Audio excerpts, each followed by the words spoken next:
Confidential funds ng Office of the President nananatiling bilyon-bilyon sa 2026 budget. Kasama mo sa balita si Radyoman Chanel Salazar. RMN Live Reports!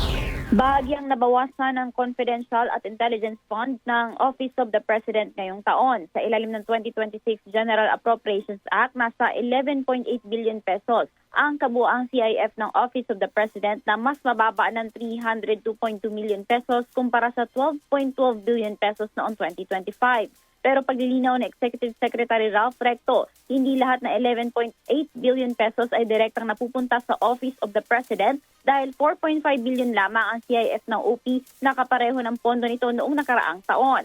Iginit ni Recto na may pananagutan at pagbabantay sa paggamit na naturang pondo dahil direktang iniuulat ang CIF sa Senate President, Speaker of the House at Commission on Audit.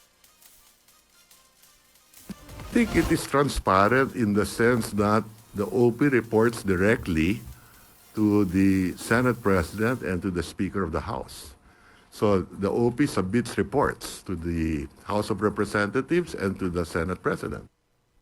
Gayunpaman, sa kabila ng bahagyang pagbaba ng pondo, nananatili ang tanong na ilang sektor hinggil sa laki ng CIF at sa antas ng transparency sa paggamit nito. Kasama mo sa DZXL RMN Manila, Radyoman Chanel Salazar, Tatak RMN.